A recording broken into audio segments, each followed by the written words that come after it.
Centuries ago, kings and emperors organized deadly battles between the greatest predators on the planet. At the center of the arena, a legendary duel, lion versus tiger. But what if I told you there are records of lions defeating up to 50 tigers throughout history? And an even crazier account, a single lion supposedly faced and eliminated 13 tigers in one devastating sequence. Is this an exaggerated myth or a forgotten truth? Today, we're diving deep into these shocking reports, historical records, and what could actually happen in such an extreme battle. The ultimate showdown starts now. Real historical accounts. Clyde Beatty was one of the most iconic circus figures of the 20th century, known for his work as an animal trainer, businessman, and zoo owner. His journey began in 1921, when he joined Howe's Great London Circus as a young cage handler. With determination and courage, he rose to training and performing with wild beasts, becoming a legend in the entertainment world.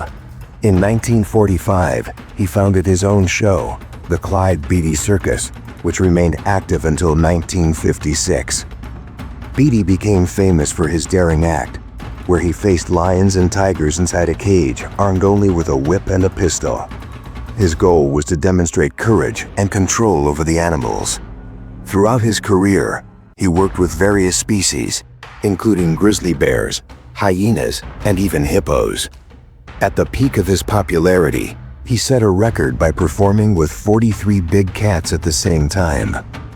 His years of experience in the circus led him to witness countless lion versus tiger battles, many of which he documented. Among the most notable accounts, 1934, the tigress Pasha attacked Beatty but was stopped by the lion Nero, who engaged in an intense 25-minute battle with her, ultimately saving the trainer's life. 1933, Beatty stated that 16 tigers had died over the years because lions, unlike tigers, fought as a team. 1932 or 1933. In his early years, Beatty observed that lion versus tiger fights were often uneven because lions worked together. He mentioned that the tigress Nellie was killed when she faced 8 lions, and that in another event, 17 lions and 12 tigers clashed, resulting in the deaths of 3 tigers. Later, Beatty came to believe lions were superior in combat after seeing his lion Sultan defeat all the tigers in the show. The Big Cage film. During the recordings, several staged fights took place. The lion Sultan killed the tiger, Tommy, while Caesar defeated and killed Bobby, who had been exposed to ammonia to make him more aggressive. In the end, another tiger died after suffering a fatal bite to the kidneys. 1936, Beatty recalled the case of the lion boss Tweed, who died after fighting 3 tigers that he had previously killed. 1937, in an interview with the Chicago Tribune, Beatty claimed that since 1927, 25 tigers had been killed by lions in his circus, and that he had never witnessed a lion being killed by a tiger. 1940, the lion Nero leaped onto a tiger during a performance and knocked it down with a single strike before sinking its fangs into the tiger's back. 1951, the lion prince killed the tigresses Sheba and Rosie in the circus. 1952, Juno, a Barbary lion, was said to have killed 13 tigers and 5 lions. 1960, one of the rare reports of a tiger victory occurred when Saber killed 2 lions. Clyde Beatty's accounts helped shape the public's perception of lion versus tiger interactions and documented the intense battles between these great predators. Final thoughts. For those passionate about these big cats, this discussion can be controversial. But when we analyze historical records objectively, we see that many of the stories involving Clyde Beatty are, at the very least, questionable.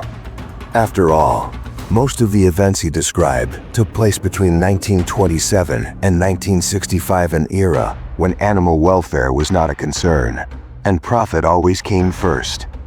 Beatty did not hesitate to pit his own animals against each other just to create lucrative spectacles. And when we take a closer look at these fights, we see that many were, in some ways, unfair.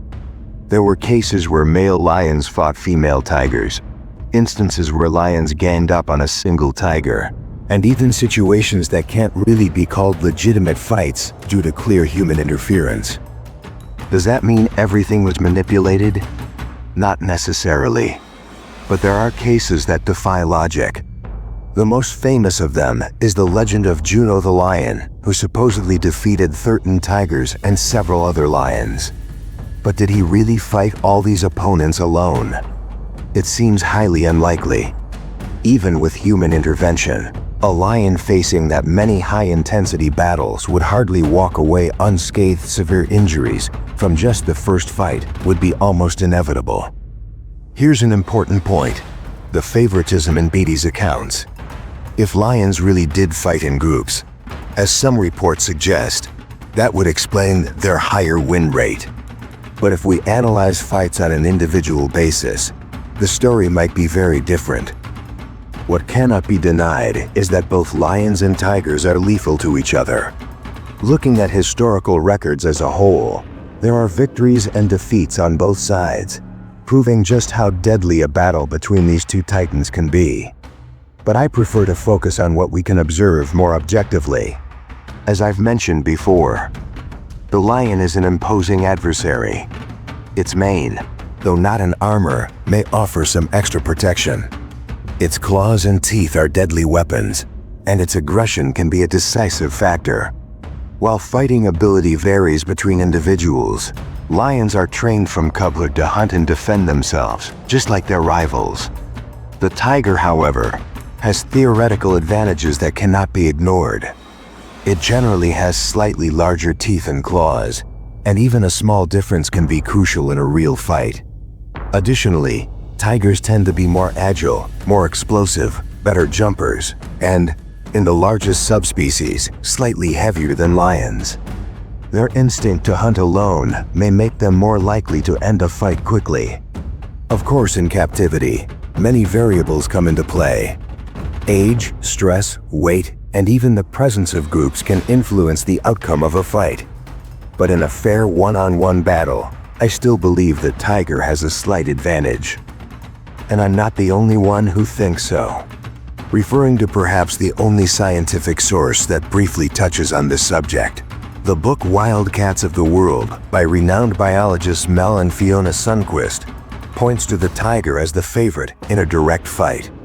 But that doesn't mean it would be an easy battle or that the tiger's victory would be guaranteed. The lion also has a real chance, and a battle between them would be a display of pure power. Now I want to hear your opinion. Do you agree with this analysis? Or do you believe more in Clyde Beatty's reports? Comment below and join the discussion. And of course, subscribe to the channel, turn on notifications, and share this video. See you in the next one.